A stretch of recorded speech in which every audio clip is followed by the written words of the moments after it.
안녕하세요. 요즘 따라 문득문득 제 인생을 돌아보게 됩니다. 아마도 새로 하나뿐인 아들에게 딱 맞는 둥지를 만들어주고 싶다는 마음이 더 간절해져서 그런 것 같아요. 저는 지금 수도권 변두리의 작은 도시에서 살고 있습니다. 서울과는 그리 멀지 않지만 그렇다고 크게 가까운 곳도 아닌 그저 그런 대로 살만하다 하고 스스로를 달래며 지낼 수 있는 그런 도시입니다.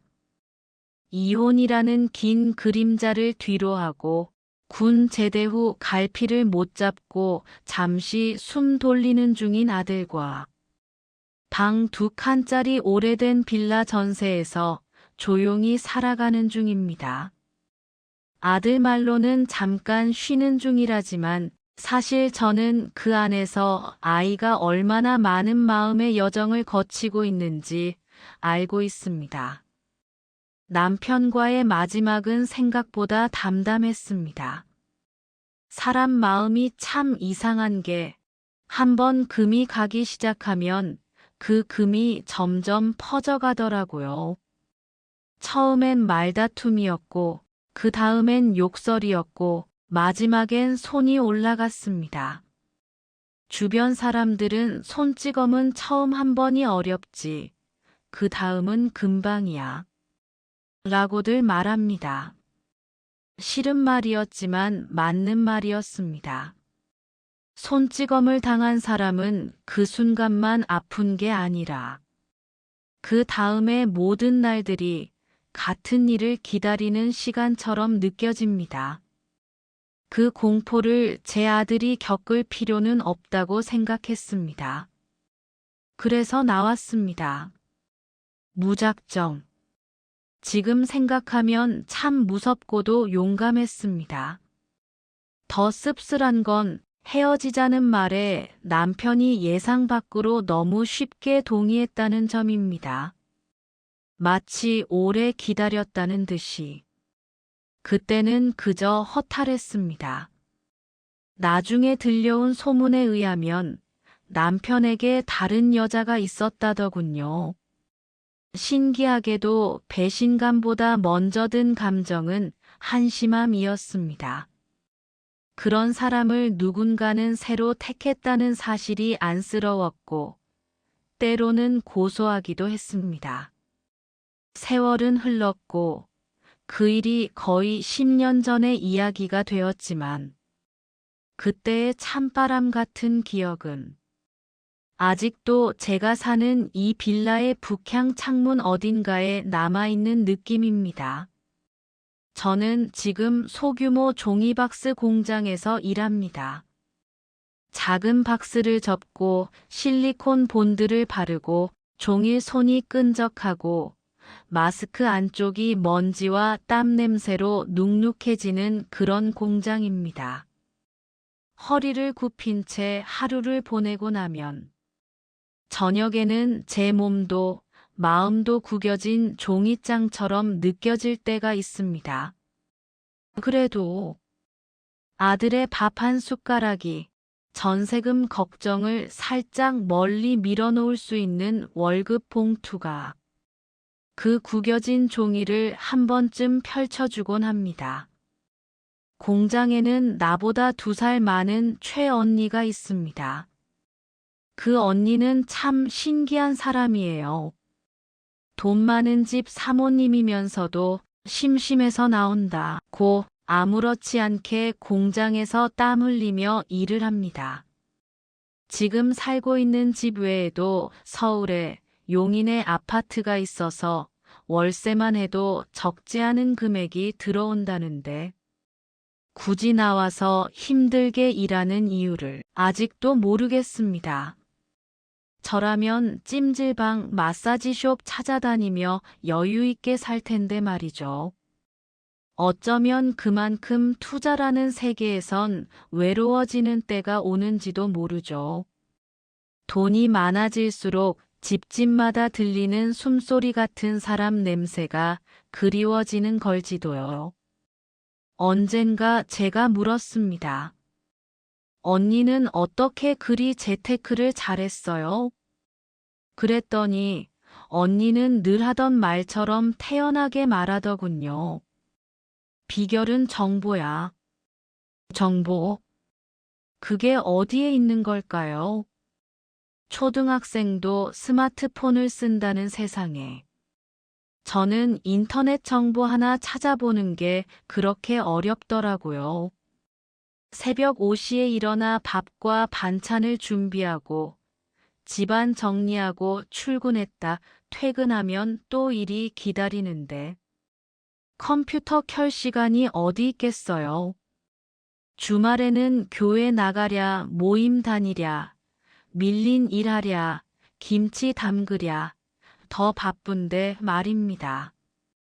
솔직히 말하면 저는 정보를 찾는 법을 몰랐습니다. 변화에 대한 두려움이 앞서 피했는지도 모릅니다.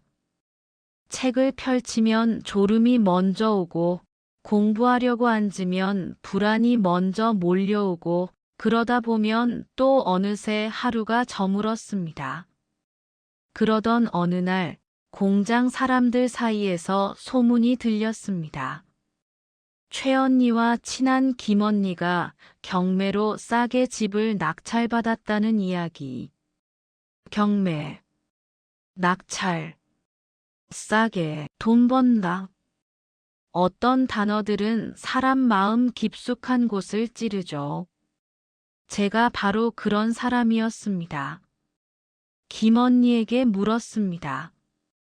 언니, 진짜 돈 벌었다고요? 어떻게요? 김언니는 말했습니다. 경매는 초보가 하기엔 좀 위험한데 관심 있으면 최 씨한테 물어봐. 위험하다고. 그 말을 듣는 순간 이상하게 더 끌렸습니다.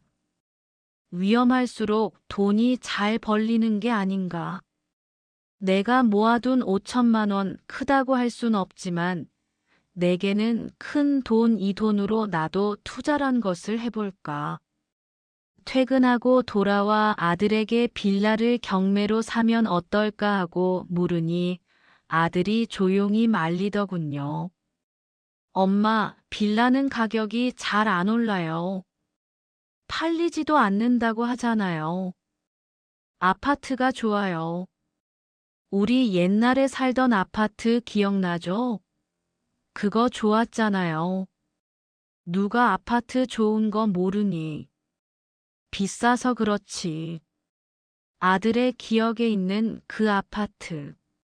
무너져가던 결혼 생활 속 유일하게 정상 가족처럼 보이던 공간. 아들은 고맙게도 그 집에서 좋은 기억만 남겼나 봅니다. 다음 날부터 아들은 어떤 결심이 섰는지 자격증 따서 취업 준비하겠다며 일을 마치는 대로 도서관에 다니기 시작했습니다. 점점 추워지는 겨울 공기를 자연스레 툭툭 털고 들어오는 아들이 더 듬직해 보였습니다. 그런 아들을 보며 저도 결심했습니다. 아들을 위해, 나의 노후를 위해 경매를 해보고 싶었습니다. 그래서 최 언니에게 말했습니다. 언니, 나도 경매 좀 알려줘봐요. 내 대신 해줘도 좋고. 언니는 무슨 경매를 대신 해달라냐며 공부부터 해야 한다고 했습니다. 그리고 다음 날 진짜로 책을 가져왔습니다. 일주일이면 나도 부동산 경매왕. 제목이 큼직하게 박힌 책이었습니다. 책을 손에 들자마자 한숨이 먼저 나왔습니다. 일주일이라니. 나는 하루 10분도 온전히 내 시간으로 못 쓰는데. 그날 밤 집안일을 마치고 아들 방문 앞에 밥을 차려두고 방에 들어가 불을 켰습니다. 그리고 책을 펼쳤죠. 목차를 보기만 해도 한숨이 나왔습니다. 배당표 작성 방법, 권리 분석, 유치권, 말쏘기 준 권리, 선순위 임차인, 대항력, 우선 변제권. 책은 책인데 한 글자 한 글자가 벽돌처럼 무겁게 느껴졌습니다. 마치 제가 있는 세상과는 전혀 다른 언어로 적혀 있는 것 같았어요. 그래도 마음먹었습니다. 10장만 보자. 딱 10장만. 그렇게 읽기 시작했는데 어느 순간 책이 자꾸 무릎 위에서 미끄러져 내려가더니 눈이 감기는 걸 어쩔 수가 없었습니다. 그때였습니다. 엄마 편하게 주무세요. 아들의 목소리. 놀라서 눈을 뜨니 아들이 도서관에서 돌아와 방문을 열고 저를 내려다보고 있었습니다. 엄마가 경매책을 보시네.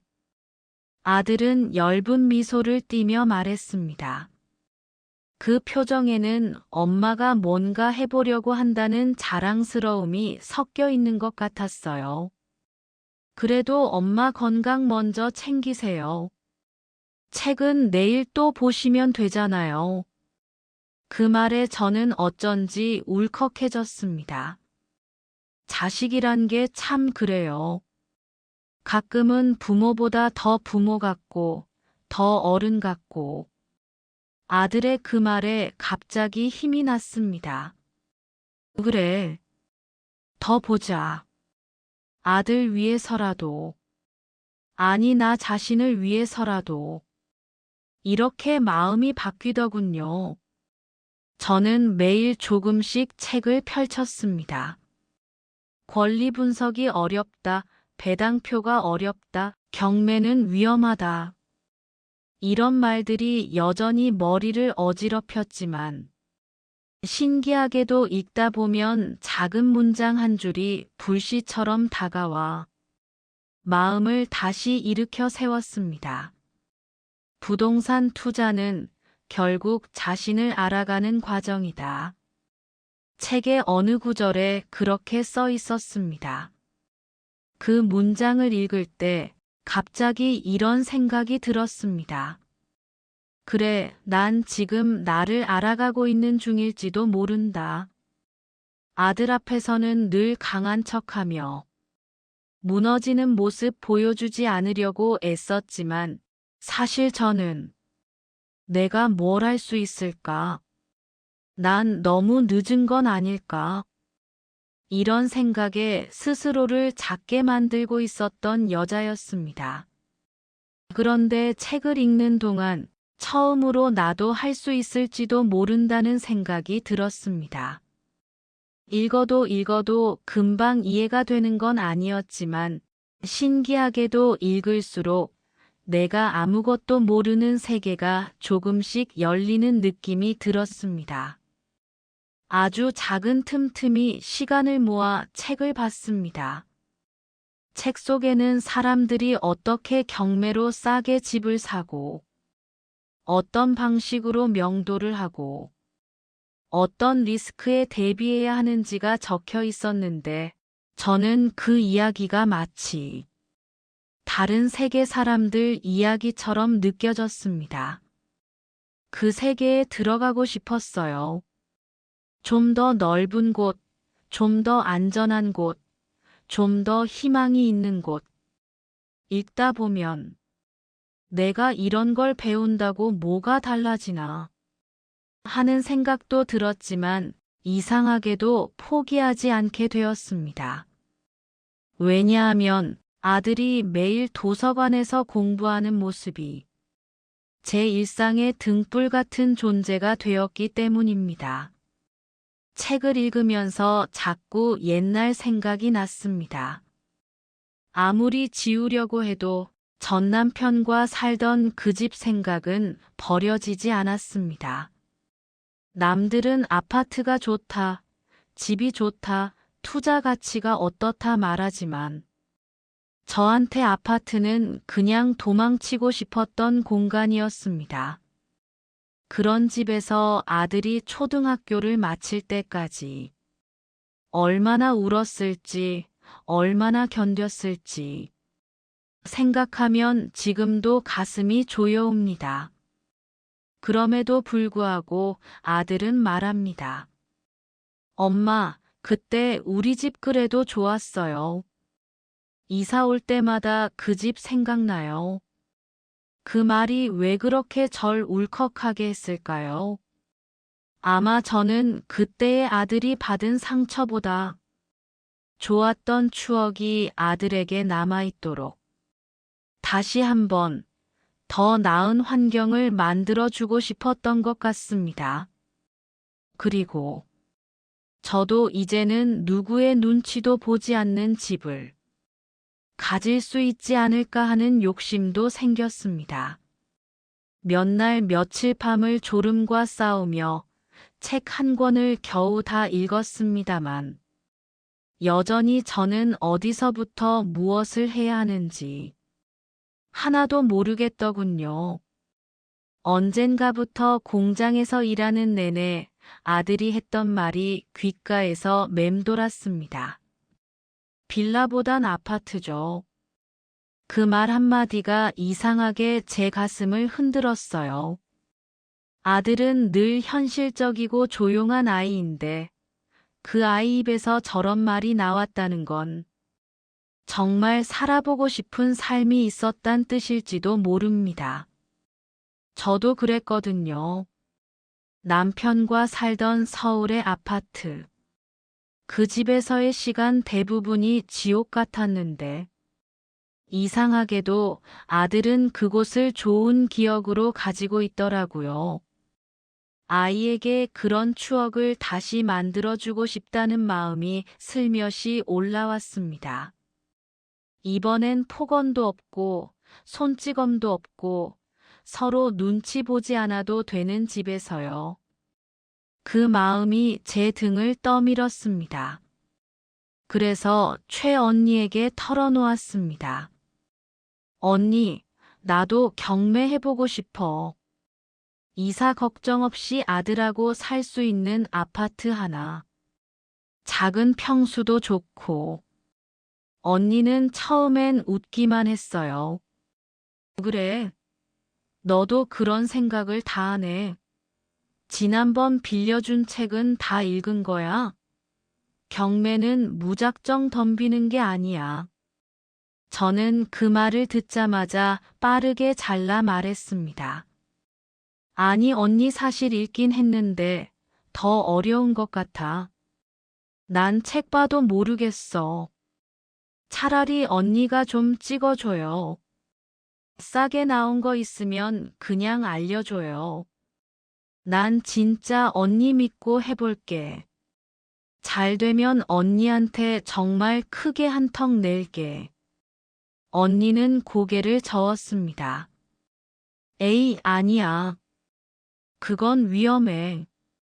낱말만 듣고 하는 투자만큼 위험한 게 없어.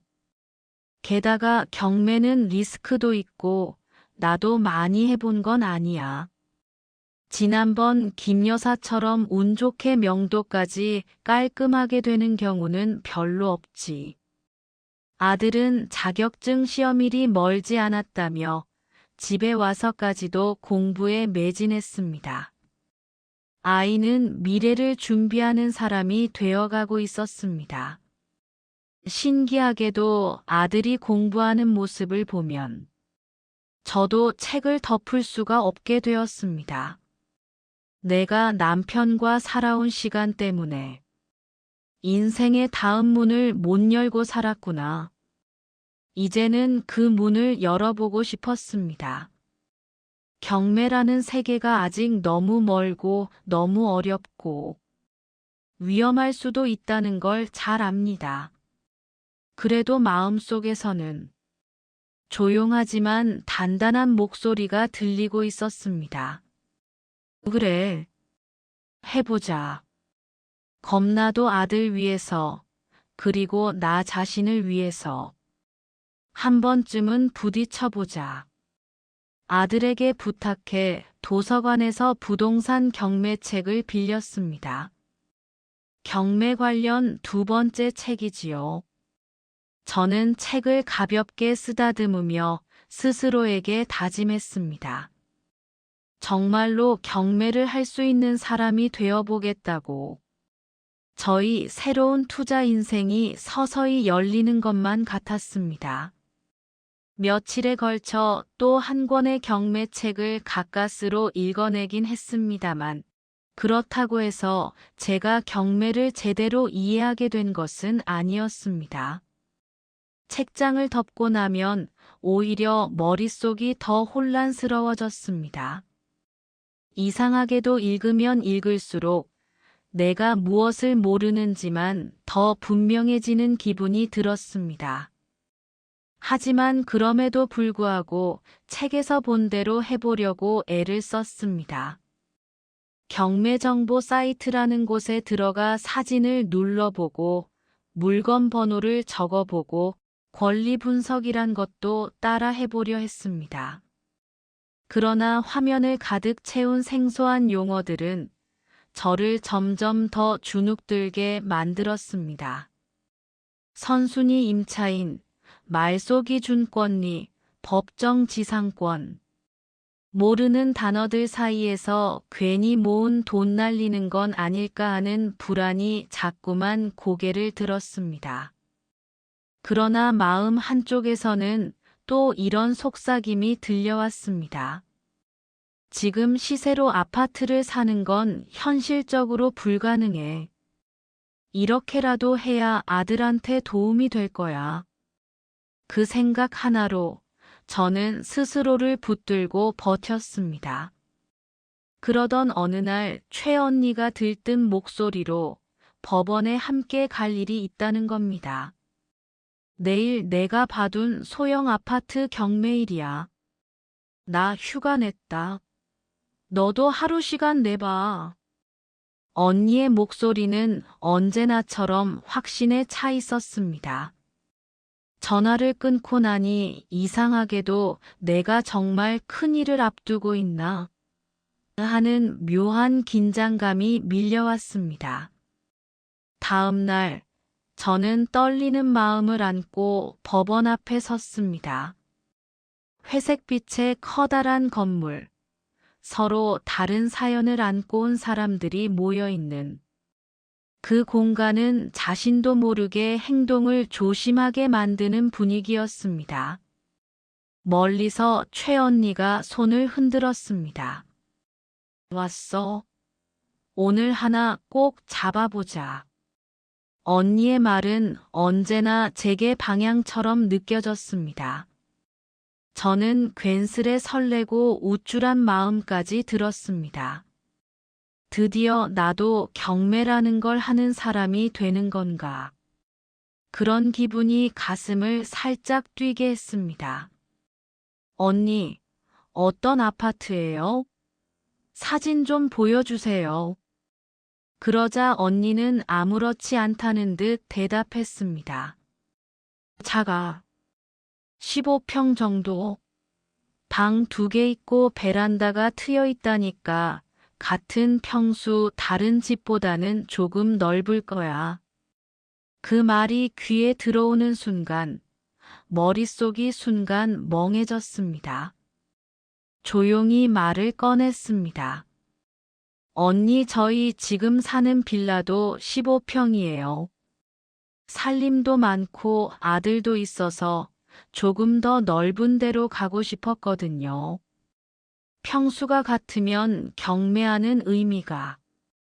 언니는 손을 내저었습니다. 그래도 아파트잖아. 그리고 꼭 오래 살 필요도 없어.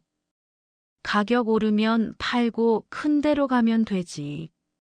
그 말에 저는 얼떨결에 고개를 끄덕였지만 마음속에서는 자꾸만 경고등이 켜지는 느낌이 들었습니다. 그제야 깨달았습니다. 정작 그 아파트에 대해 제대로 들은 것이 하나도 없다는 사실을. 이렇게 중요한 일을 너무 가볍게 받아들인 건 아닌지 스스로도 의문이 들었습니다. 가격은 어느 정도예요? 라고 묻자 언니는 휴대폰을 보며 말했습니다. 고점엔 3억 5천까지 갔었는데 지금은 좀 내려서 3억 정도 한대. 입찰은 2억 6천으로 한번 써보자. 그 말을 듣는 순간 제 심장은 또다시 쿵 하고 무겁게 내려앉았습니다. 언니 그 금액이라면 조금 기다렸다 금매로 나올 때 사도 되지 않을까요? 2억 3천 정도는 어려울까요?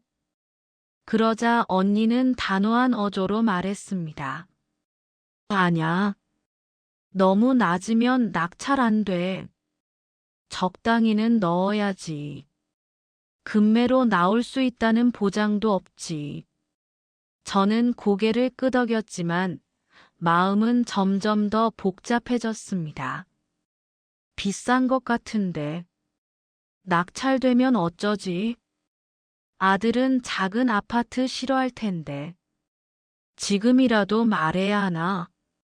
말하기엔 이미 너무 늦었나? 그런 수많은 생각들이 뒤섞인 채 저는 언니가 건네는 입찰서에 숫자를 적었습니다. 2억 6천.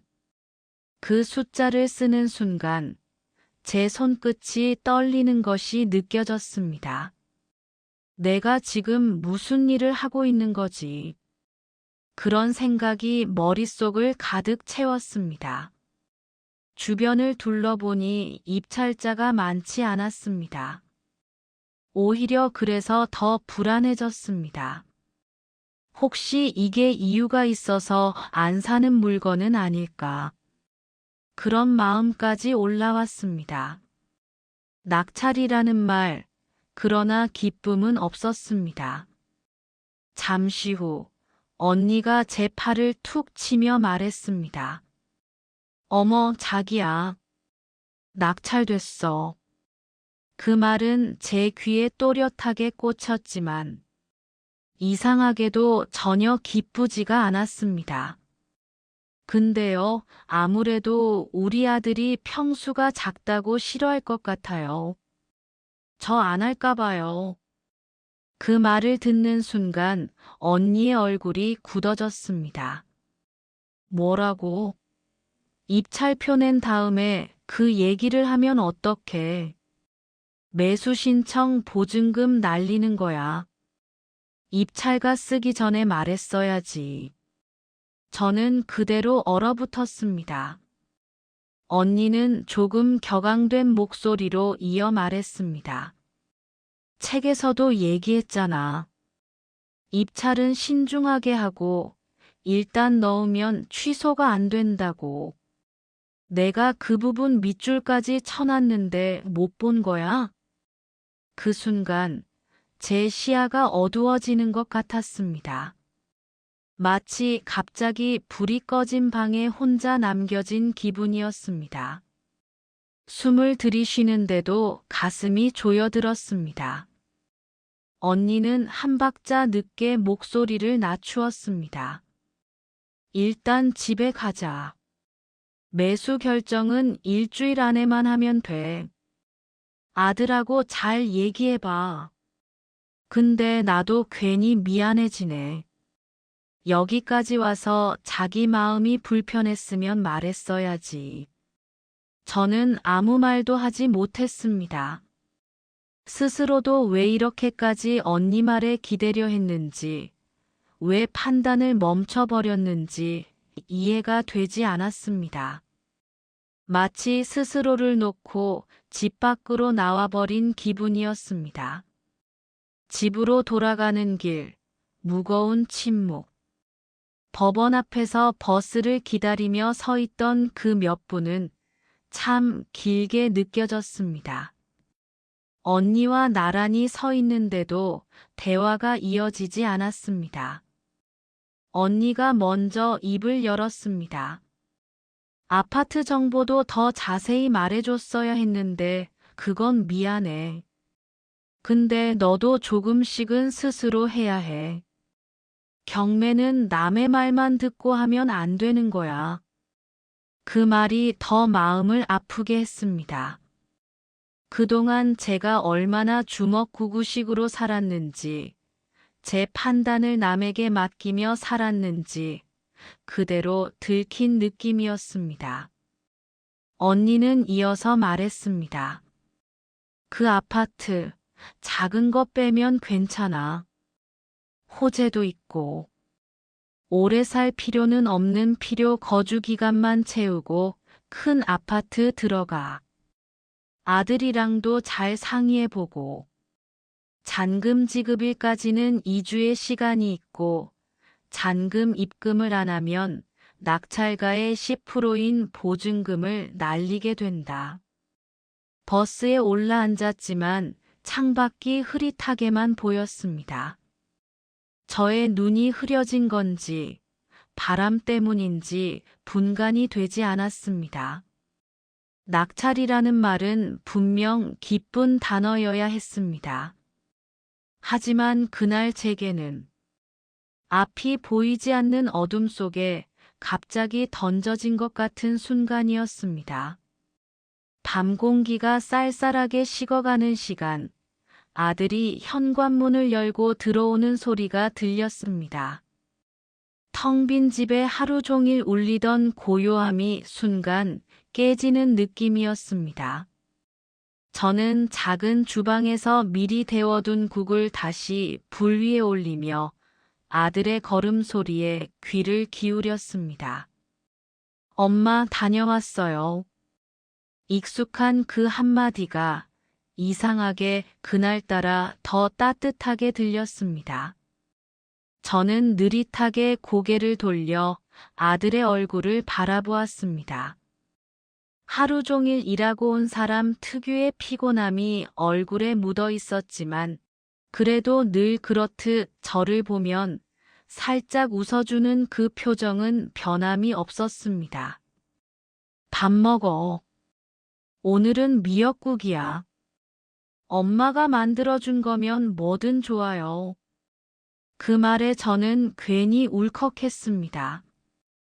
그래서인지 젓가락을 건네는 손끝이 잠시 떨리기도 했습니다.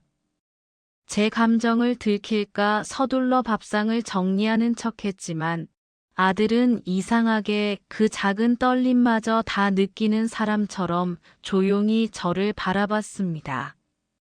아들의 따뜻한 시선이 마음에 걸렸습니다. 오늘은 이야기를 해야 하는 날이었습니다. 일주일 동안 고민만 하다가 결국 누군가와 나누는 게 이렇게 어려운 일인지 혼자 끌어안고 살아온 지난 세월을 다시 떠올리게 했습니다. 밥상이 차려지고 두 사람 사이에 김이 모락모락 피어올랐습니다. 저는 아직 아무 말도 꺼내지 않았는데도 마음이 먼저 무겁게 흔들렸습니다. 아들은 수저를 들다가 제 얼굴을 잠시 살폈습니다. 엄마, 뭔가 이야기할 거 있죠? 그 말 한마디에 숨이 탁 막히는 것처럼 마음이 내려앉았습니다. 어떻게 아는 걸까? 그저 오래 바라보아온 사이의 감각일 뿐인데 그 순간 저는 마치 발각된 사람처럼 가슴이 철렁했습니다. 저는 잠시 숨을 고르고 조용히 말을 꺼냈습니다. 있어 말해야 하는 게. 목소리가 조금 떨렸습니다. 겁이 난 건 아니었습니다. 다만 누군가에게 의지하는 법을 잊고 산 시간이 너무 길었을 뿐입니다. 아들은 수저를 내려놓고 제 쪽으로 몸을 조금 기울였습니다. 엄마, 괜찮아요. 천천히 말해요. 그 말은 제 삶에서 너무도 낯설었던 말이었습니다. 괜찮아요. 천천히 말해요. 이 두 문장은 전 남편과 함께 살던 시절 단 한 번도 들어본 적이 없는 문장이었습니다. 그때의 기억이 갑자기 밀려들었습니다. 무슨 말만 해도 버럭 소리를 지르던 사람. 늘 불안한 눈치를 보며 살아야 했던 시간들. 내가 무슨 말을 해도 돌아오는 건 짜증과 분노였던 지난날. 그 시절에는 작은 고민 하나 털어놓는 것도 큰 잘못처럼 느껴졌습니다. 그래서 저는 말하기보다는 침묵을 선택하는 사람이 되어버렸습니다. 그러나 지금 제 앞에 앉아 있는 아들은 그 모든 상처 위에 새로운 평온함을 쌓아주는 존재였습니다. 저는 천천히 마음속에 묻어둔 이야기를 꺼내기 시작했습니다. 경매로 낙찰받은 아파트 이야기, 매수 신청 보증금을 지키기 위해 어쩔 수 없이 이사를 고민해야 하는 상황, 평수가 조금 작아지는 불안함, 다시 짐을 싸야 한다는 부담, 그리고 그 모든 것을 혼자 결정해야 한다고 생각하며 며칠을 울컥하며 버텼던 마음까지. 아들은 가만히 듣기만 했습니다. 말을 끊지도 않고 제 감정을 판단하지도 않고 그냥 듣고 있었습니다. 그 자체가 제게는 커다란 위로였습니다. 제가 말을 다 마쳤을 때쯤 밥상 위의 국은 이미 식어가고 있었습니다. 하지만 제 마음은 조금 따뜻해지고 있었습니다. 아들에게 말을 했다는 사실만으로도. 아들은 잠시 조용히 있다가 아주 단순하지만 단단한 말로 입을 열었습니다. 엄마, 이사 가요. 저는 놀라 눈을 크게 떴습니다. 아들은 이어서 말했습니다. 여기보다 좁은 데도 아니고 같은 평수면 괜찮아요. 짐은 정리하면 되고 오래된 건 버리고 필요한 것들만 들여놓으면 더 깔끔하게 살 수도 있어요. 저는 그 말을 듣는 순간 그동안 제 마음을 짓눌렀던 덩어리가 조금씩 풀리는 느낌이 들었습니다. 그동안 저는 늘 단점만 보고 있었습니다. 힘든 점만 생각하고 불편함만 떠올렸습니다. 오랫동안 혼자 의견을 결정해야 하고 책임져야 하는 삶을 살아온 사람의 습관처럼. 아들은 한참을 저를 바라보다가 덧붙였습니다. 보증금 2,500만 원 그냥 날리는 건 너무 아깝잖아요. 25만 원도 아니고 엄마 예금의 반인데. 그 돈을 지키려면 그냥 이사 가는 게 맞아요. 묵직하게 가슴에 내려앉던 말이었습니다. 저는 조용히 고개를 끄덕였습니다. 그러게. 아들은 다시 따뜻하게 말을 이어갔습니다. 작아도 그 집은 엄마 이름으로 된 집이잖아요. 그게 얼마나 큰 건데요. 남들은 그걸 목표로 평생을 살아가기도 해요. 엄마는 그래도 그 집을 갖게 된 거니까 전 더 좋은 일이라 생각해요. 저는 그 말을 듣는 순간 그만 울컥해 눈물이 맺혔습니다. 그동안 작다, 불편하다, 어떻게 살아야 하지라는 생각만 했지. 정작 내 이름으로 된 집이라는 사실을 잊고 있었습니다. 아들은 더 단단한 어조로 말했습니다. 엄마, 거기서 2년만 실거주해요. 그리고 나중에 더 큰 아파트 경매로 알아봐요. 그땐 제가 같이 공부해서 도와드릴게요. 지금은 힘들어도 나중에 이게 다 엄마의 재산이 되고 또 기회가 돼요. 아들의 입에서 도와드릴게요라는 말이 나오자 저는 더 이상 눈물을 참지 못하고 조용히 고개를 숙였습니다. 그동안 저는 혼자라고 생각했습니다. 아들을 키운다고는 하지만 정작 제 고민을 나눌 길은 없다고 느끼며 살아왔습니다. 그런데 언제 이렇게 자라버린 걸까요? 제가 힘들 때 저를 붙잡아주는 사람이 되다니. 이 아이가 이렇게 깊은 말을 해줄 줄은 몰랐습니다. 아들은 눈물이 맺힌 제 얼굴을 보고는 아무 말 없이 제 손등 위에 자신의 손을 살며시 올렸습니다. 너무 오랫동안 너무 많은 걸 혼자 감당하며 살았다는 걸 마치 아들이 알고 있었던 것처럼 느껴졌습니다.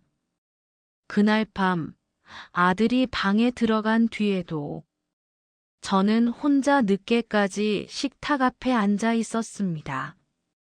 전 남편과의 지난 시간들, 이혼하고 버텨왔던 나날들, 생활비가 부족해도 티도 못 낼 때가 많았던 현실, 그 속에서 유일하게 지켜야 했던 아들의 미래. 그러나 그 모든 난관 속에서도 저는 쓰러지지 않았습니다. 그리고 이제는 아들의 말처럼 다시 한번 도전할 용기를 낼 차례였습니다. 그 순간 문득 며칠 전 저에게 작은 조언을 건네던 최 언니가 떠올랐습니다. 너무 겁내지 마. 집이 조금 작아지면 어때? 너한테는 새로운 시작을 할 기회가 된 거잖아. 그 말이 그때는 그냥 지나가는 조언처럼 들렸습니다. 하지만 지금 생각해보니 그 말이 제 머릿속과 마음속에 물기를 조금씩 틔워주고 있었던 겁니다. 만약 그 말이 없었다면 아들에게 솔직하게 털어놓을 용기조차 내지 못했을지도 모릅니다. 저는 조용히 혼잣말처럼 중얼거렸습니다. 언니 고맙다. 불 꺼진 거실에 제 목소리만 잔잔하게 퍼졌습니다. 밤이 깊어갈수록 마음은 더 차분해졌습니다. 오랫동안 짓눌렸던 걱정이 조금씩 벗겨지고 새로운 기대가 살짝 피어오르는 느낌이었습니다. 이사는 고단할 것입니다. 짐도 많고 손도 많이 갈 것이고 정신도 없을 겁니다. 하지만 이번에는 달랐습니다. 이제 혼자가 아니었습니다. 아들의 마음이 제 곁에 있었고 도전을 다시 해볼 용기가 생겼고 앞으로의 인생이 완전히 막혀 있는 것이 아니라 다시 열릴 수 있다는 희망이 생겼습니다. 저는 부드럽게 미소 지었습니다. 그리고 마음속으로 이렇게 다짐했습니다. 그래, 다시 시작해보자. 이번엔 겁내지 말고, 또 실패해도 포기하지 말고. 그날 밤 저는 아주 오랜만에 편안한 마음으로 잠이 들었습니다. 마치 이제야 비로소 내 인생의 다음 장이 열리고 있는 것처럼